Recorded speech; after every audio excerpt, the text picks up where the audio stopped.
नमस्कार मित्रांनो, पुन्हा एकदा तुमचं स्वागत आहे इन्फो मराठी 24 या यूट्यूब चॅनलवर।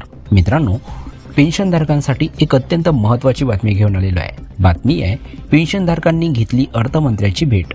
EPS 95 अंतर्गत किमान पेन्शन इतके रुपये करण्याची मागणी। मित्रांनो, काय या बातमीमध्ये नक्की बघूया, पण त्याआधी जर तुम्ही आपल्या चॅनलवर नवीन असाल तर चॅनलला सबस्क्राइब करून बाजूला दिलेल्या बेल आयकॉनला नक्की क्लिक करा। व्हिडिओ जर कामाचा आणि महत्त्वाचा वाटला तर व्हिडिओला लाईक करून आपल्या मित्रपरिवारासोबत नक्की शेअर करा। मित्रांनो, पेन्शनधारकांच्या एका शिष्टमंडळाने शुक्रवारी अर्थमंत्री निर्मला सीतारामन यांची भेट घेतली आणि इतर मागण्यासह किमान निवृत्ती वेतनासह महागाई भत्ता 7,500 रुपये प्रति महिना करण्यात आला। बैठकीनंतर राऊत म्हणाले की आमच्या मागण्यांचा सहानुभूतीपूर्वक विचार केला जाईल असे आश्वासन अर्थमंत्र्यांनी शिष्टमंडळाला दिले आहे। सरकारने आगामी अर्थसंकल्पात किमान पेन्शन आणि महागाई भत्ता 7,500 रुपये जाहीर करावा। अर्थमंत्री 1 फेब्रुवारी रोजी संसदेत सर्वसाधारण अर्थसंकल्प सादर करतील। राऊत यांच्या म्हणण्यानुसार हे आश्वासन आम्हाला आशा देते।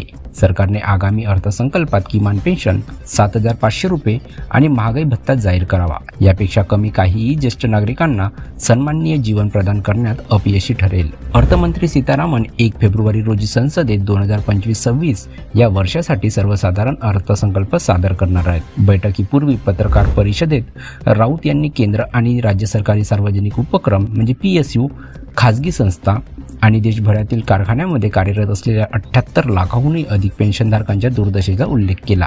मोफत उपचाराच्या मागणीसाठी आंदोलन। मित्रांनो, ते म्हणाले की निवृत्ती वेतनधारक किमान निवृत्ती वेतन 1,000 रुपयावरून 7,500 रुपयापर्यंत वाढवण्याबरोबरच निवृत्ती वेतनधारक आणि त्यांच्या जोडीदारासाठी मोफत वैद्यकीय उपचार या मागण्यांसाठी 7-8 वर्षापासून आंदोलन करत आहेत। राऊत यांनी दावा केला की सरकारने 2014 मध्ये 1,000 रुपये किमान पेन्शनची घोषणा केली असली तरीही 36 लाखांहून अधिक निवृत्ती वेतनधारक अद्याप या रकमेपेक्षा अधिक रक्कम घेत आहेत। बँकांनी ग्राहकांना निश्चित व्याजदर उत्पादने ऑफर करावी।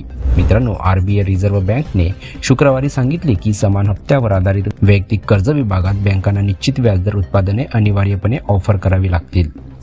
तर मित्रांनो, कशी वाटली ही कामाची आणि महत्त्वाची बातमी? जर बातमी कामाची आणि महत्त्वाची वाटली असेल तर व्हिडिओला लाईक करून आपल्या मित्रपरिवारासोबत नक्की शेअर करा। तसेच जर तुम्ही आपल्या चॅनलवर नवीन असाल तर चॅनलला सबस्क्राइब करून बाजूला दिलेल्या बेल आयकॉनला नक्की क्लिक करा। व्हिडिओ बघितल्याबद्दल खूप खूप धन्यवाद।